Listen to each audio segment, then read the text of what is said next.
Hey, welcome to BSB TV. Well, today, Raw and Raw. So thank you very much for joining us today, Leanne. How are you going?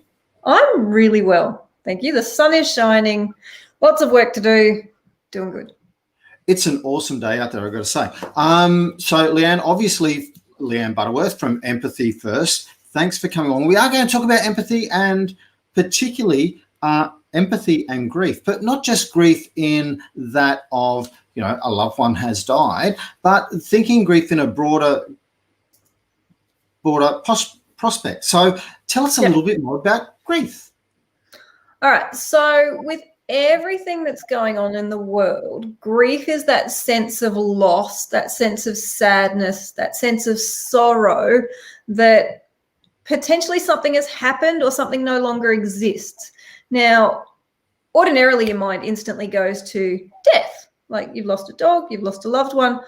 But what we're finding, and especially in this COVID sort of space, is we can grieve all sorts of things. So for small business owners, for example, you might grieve the loss of a big contract that you had that fell over in March.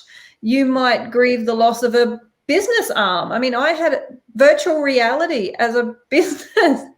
It's gone. For the moment, it's gone.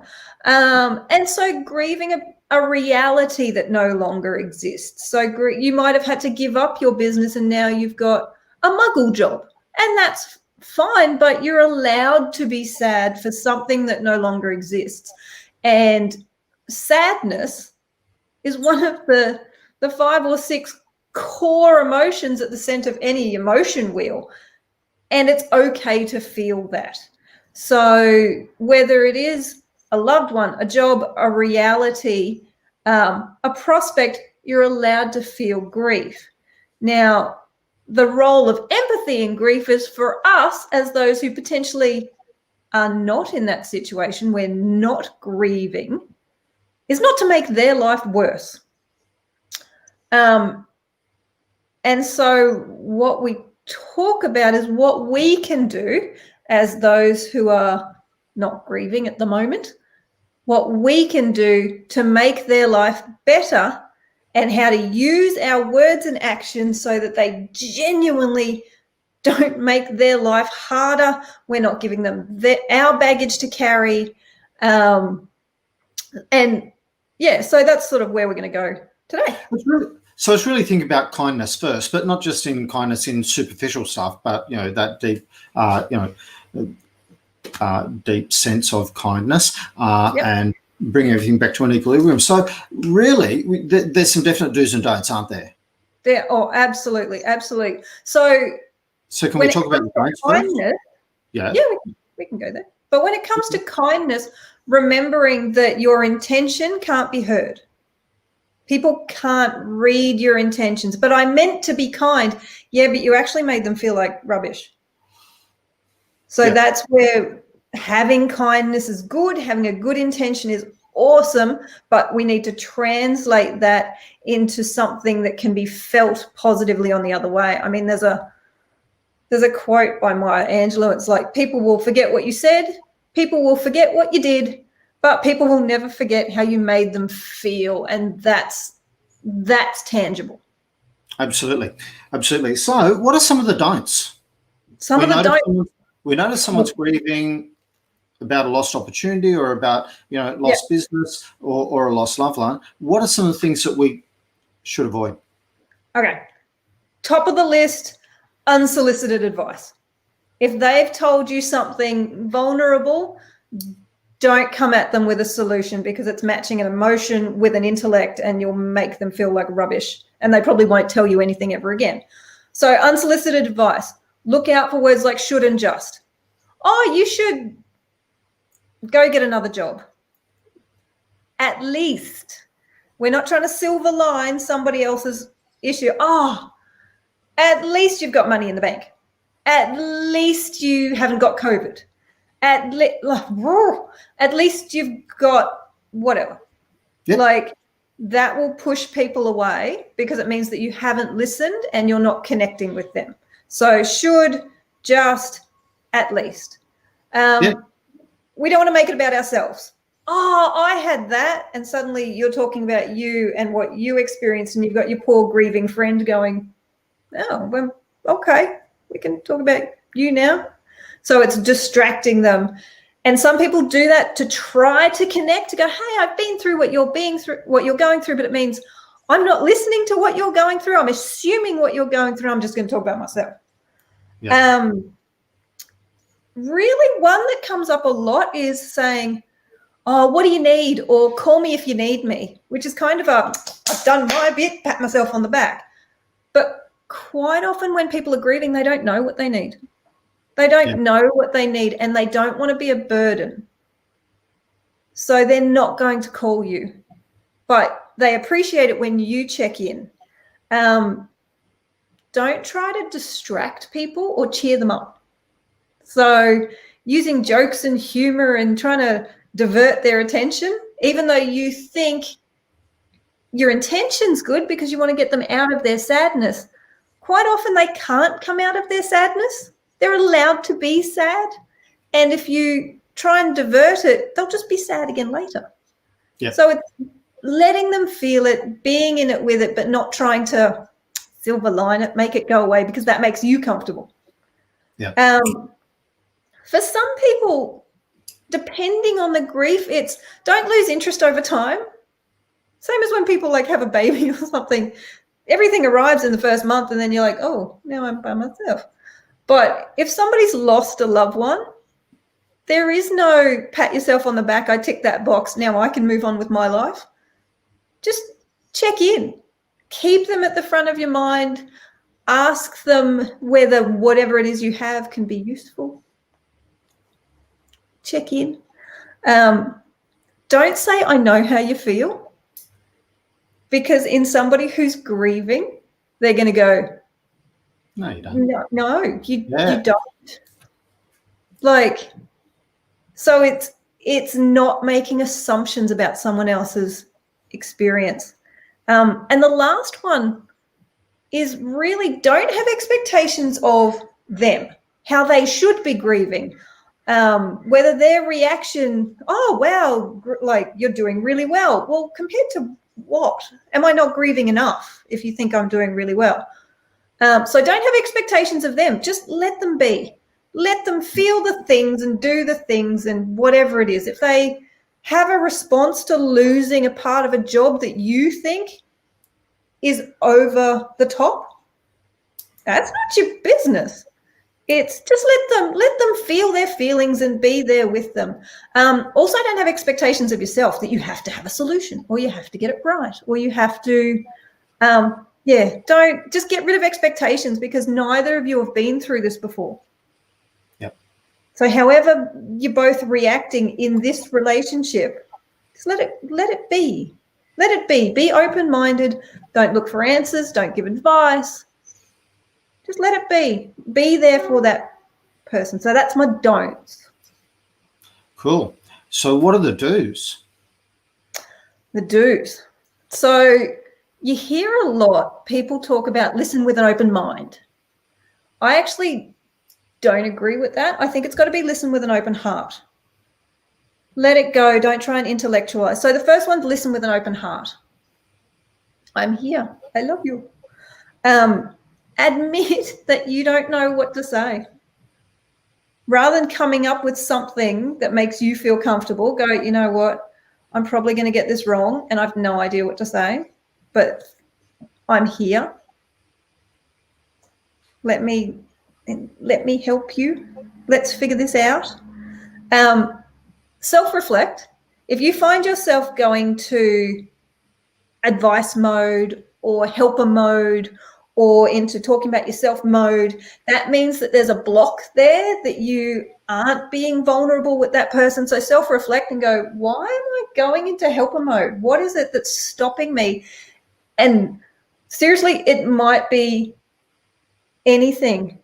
I mean, mine's trauma from a past childhood that makes me not want to go there sometimes. But if I go, oh, okay, that was uncomfortable. Why? And so don't reflect with them, but reflect away from them. But look at why it is that you felt uncomfortable being vulnerable with that person, because there's lots to learn in that. Do laugh at their jokes. So in the podcast that I just did, which you can find on Empathy First, Tiffany, who I interviewed, lost her husband 4 months ago. And so we talk a lot about that and we go into it and her experience.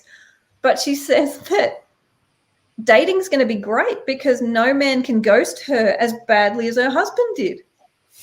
And some people go, and they're like, she said, if I make the joke, you're allowed to laugh.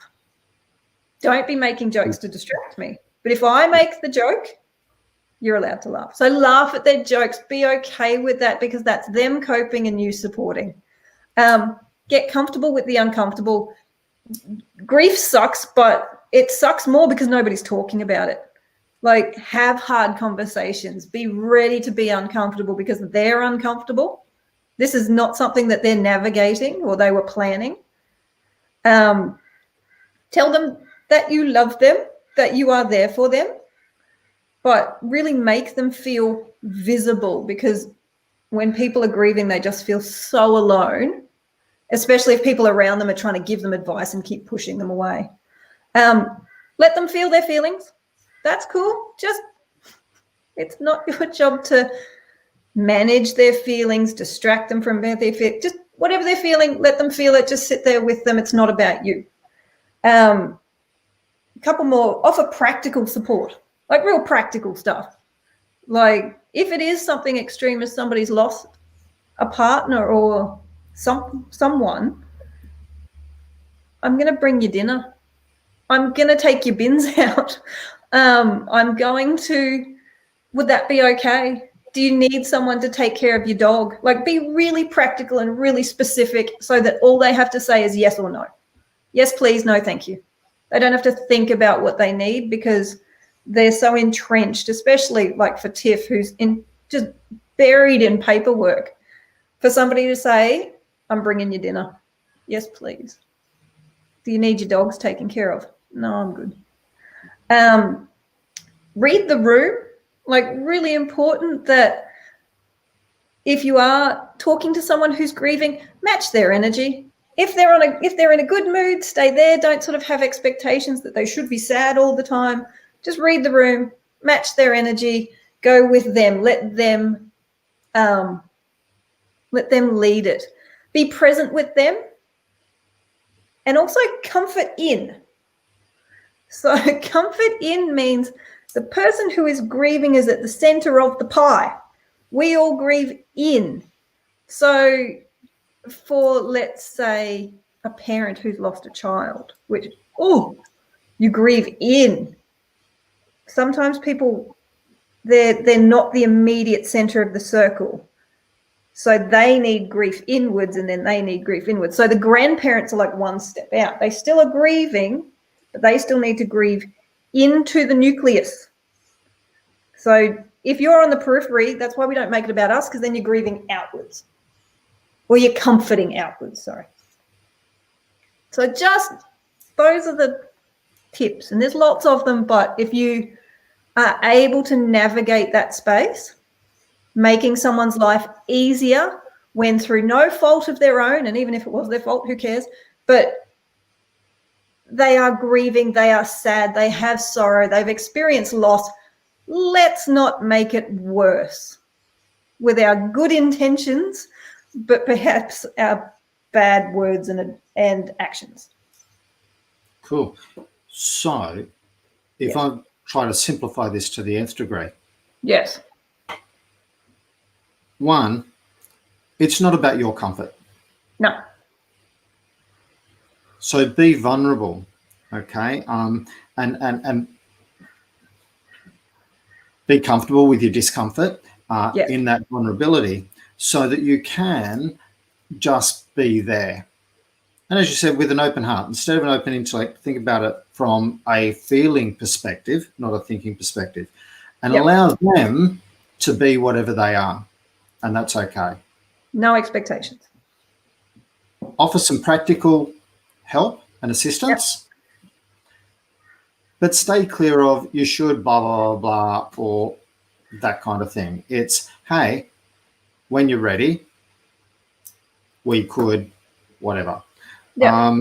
So just be there for support. Absolutely. Absolutely. Because that's what people need. People need to feel visible, heard, valued. And this is at one of those times in their life. They probably weren't expecting it.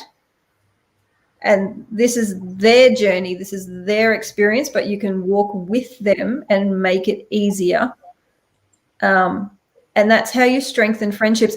And with the no expectations, if you're not in that space, like Tiff is not in a space at the moment to support her friends. And she's allowed to say that. She said, look, I can't, I don't have anything left. I can't be there for you. And so saying that is better than not saying anything or trying to get it right when it, and if people tell you stuff that's really hard, like, and really affects you because you've gone emotional empathy, get your own support. You're allowed to get your own support. And you're allowed to talk about it if somebody's pain has really caused you pain because you've really gone there with them, and that's okay, but you can't stay there. You need your own mechanisms, your own self-care strategy so that you're not just taking on everybody's pain, because that's not empathy. Cool. So, and remember that it isn't just about grieving for loss of a loved one or for loss of life. It could be, bring it back, it could be you lost, through COVID or at some other time, you've lost, business opportunities, or you've lost your entire business, or you've lost other things that or you missed. Divorce is everywhere. People are allowed to, at least you can date now. No. But yeah, there's loss everywhere, whether it's business, personal, and it doesn't have to be extreme. You're allowed to grieve little things. Cool. So thanks very much for your time.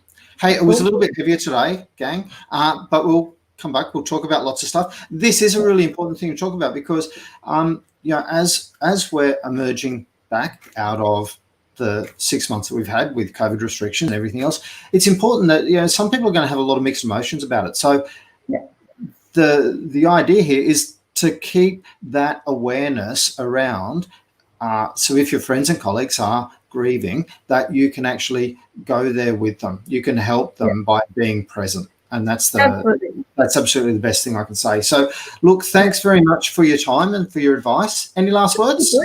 If anybody would like the checklist, the do's and don'ts, go to my website, empathyfirst.com.au, put in your email address. I promise not to spam you with it, but you'll get the email. It'll have the downloadable.